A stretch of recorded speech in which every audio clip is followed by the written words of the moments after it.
రాష్ట్ర పురపాలక శాఖ మంత్రి పొంగూరు నారాయణ ఆదేశాల మేరకు నెల్లూరు నగరాన్ని సర్వాంగ సుందరంగా తీర్చిదిద్దే లక్ష్యంతో అభివృద్ధి పనులు శరవేగంగా సాగుతున్నాయి. నగరంలోని ప్రతి డివిజన్లోనూ ప్రజల అవసరాలను గుర్తిస్తూ ప్రతిరోజు కొత్త అభివృద్ధి పనులకు శంకుస్థాపన చేస్తూ పాలనా యంత్రాంగం మరియు నాయకులు నెల్లూరును ప్రగతి పదంలో నడిపిస్తున్నారు. ఇందులో భాగంగా నేడు 46 మరియు 40వ డివిజన్లలో సుమారు 49 లక్షల రూపాయల అంచనా వ్యయంతో పార్కులు, జిమ్, పార్కింగ్ వసతులు మరియు డ్రైనేజీ ఆధునీకరణ పనులకు శ్రీకారం చుట్టారు. ఈ రోజు 46వ డివిజన్లో ఎప్పటి నుంచో ఎన్నో సంవత్సరాల నుంచి దుర్భయంగా ముఖ్యంగా ఇక్కడ ఉన్న షాప్ ఓనర్స్ ఎవరైతే ఉన్నారో మా మంత్రివర్యులు నారాయణ గారు ఇక్కడికి వచ్చినప్పుడు వాళ్ళ బాధను చెప్పుకోవడం జరిగింది. కనీసం ఇక్కడ నడవడానికి కూడా చాలా ఇబ్బందికరంగా ఉండింది. ఇక్కడే యూరినల్స్ అన్నీ కూడా అంటే చెప్పడానికి అలివి కానిది, ఎందుకంటే స్మెల్ అలాంటిది. ఈ చుట్టుపక్కల అందరూ స్థానికులు కూడా చాలా ఇబ్బంది పడుతున్నారు.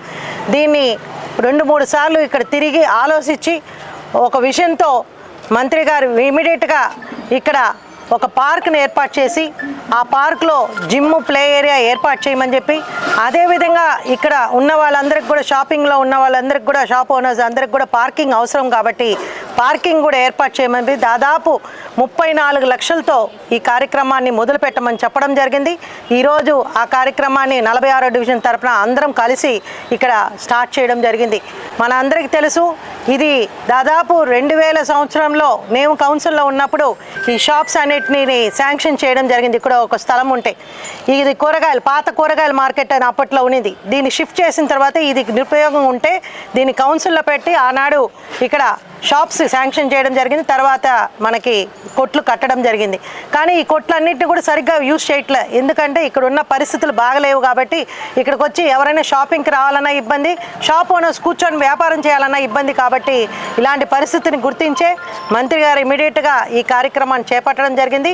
ఇది ఒక మంచి కార్యక్రమం. దయచేసి ఎవరైనా ప్రతిపక్షంలో ఉన్న వాళ్ళు బురద చల్లొద్దండి. ఏదైనా ఉంటే మంచి చెప్పండి, చేసుకోండి తప్ప ఇక్కడ వచ్చి ఇది మేము చేసాము, ఇది మీరు పగలగొట్టారు, మేము పగలగొట్టాము కాదు.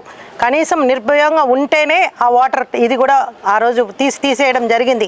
అది మున్సిపల్ కార్పొరేషన్ వాళ్ళే బిల్లులు కడుతున్నారు. కాబట్టి నేను ఏదైనా ఉంటే వాళ్ళకి చెప్పేది, ఎక్కడైనా ఒక మంచి అభివృద్ధి కార్యక్రమం జరుగుతుందంటే దానికి సహకరించండి, ఆశీర్వదించండి. మా మంత్రి గారిని ఇంకా ఎన్నో పనులు చేయడానికి సిద్ధంగా ఉన్నారు మంత్రి గారు. కాబట్టి ఈ కార్యక్రమాన్ని దిగ్విజయంగా పూర్తి చేసిన తర్వాత ఇక్కడ ఉన్న షాప్ వాళ్ళందరితో కూడా తప్పకుండా మంత్రి గారే వచ్చి మాట్లాడడం జరుగుతుందని చెప్పి తెలియజేసుకుంటున్నాను. ఈ డివిజన్లో 15 లక్షల ఎస్టిమేషన్తో డ్రైన్స్ శంకుస్థాపన తెలుగుదేశం పార్టీ నాయకులు, క్లస్టర్ ఇన్ఛార్జు, అదేవిధంగా వార్డు ప్రెసిడెంట్స్, యూనిట్ ఇన్ఛార్జెస్, మహిళా శక్తులు అందరూ కూడా ఈ కార్యక్రమాన్ని ప్రారంభించడం జరిగింది. మనం అందరం చూస్తున్నాం, నెల్లూరు నగరంలో ప్రతి డివిజన్లో అభివృద్ధి అభివృద్ధి అభివృద్ధి. ఇది ఎలా సాధ్యమైంది? ఇది సాధించింది ఎవరు అంటే ఒకే ఒక వ్యక్తి, మన మంత్రివర్యులు పొంగూరు నారాయణ గారు. నారాయణ సార్ గతంలో ఏ విధంగా అభివృద్ధి మీద దృష్టి పెట్టి నెల్లూరు నగరంలో అండర్గ్రౌండ్ డ్రైనేజ్ సిస్టమ్ కానివ్వండి, ఎండ్ టు ఎండ్ రోడ్స్ కానివ్వండి, ఏ విధంగా ఆనాడు చేశారో ఈరోజు ఆయన్ని ప్రజలందరూ, నెల్లూరు పట్టణ ప్రజలు ఆయన్ని గెలిపించినందుకు, ఆయన్ని ఒక శాసనసభ్యుడిగా చేసినందుకు, ఆయన ప్రజలకు ఉద్దేశించి ఎక్కడెక్కడ కాలువలు ఉన్నాయో వాటిల్లో నీళ్లు పోక ఇబ్బంది పడుతున్నారో అవన్నీ కూడా పరిశీలించి వాటిని ఎస్టిమేషన్ వేసి ఈరోజు ప్రతి డివిజన్లో డ్రైన్స్ ఏర్పాట్లు చేయడం జరిగింది. మీ అందరూ చూశారు, వర్షాకాలం వచ్చినప్పుడు ఏ విధంగా సిల్టప్ అయినాయో పెద్ద పెద్ద డ్రైన్స్ అన్నీ కూడా.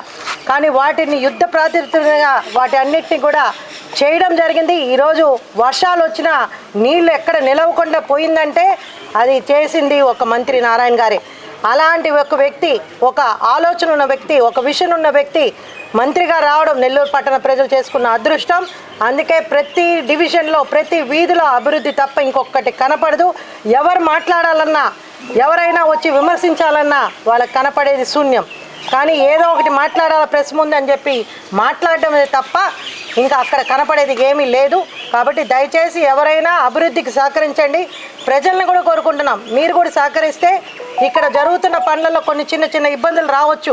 ఎందుకంటే ఎక్కడైనా కూడా డ్రైన్ కట్టాలంటే మనకు ఉన్న ఏదైతే ఇళ్ళ ముందు ఉన్న ర్యాంప్స్ అవన్నీ కూడా తొలగించబడుతున్నాయి.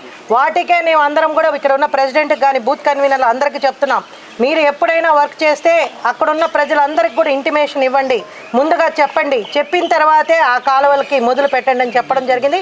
ఆ విధంగానే ప్రతి డివిజన్లో జరుగుతున్నాయి. కాబట్టి ప్రజల సహకారం కూడా కావాలి. ఏదేమైనా మంత్రి గారికి ప్రజల అండదండలు ఉండాలి, ఆశీస్సులు ఉండాలని చెప్పి మరొక్కసారి కోరుకుంటున్నాం.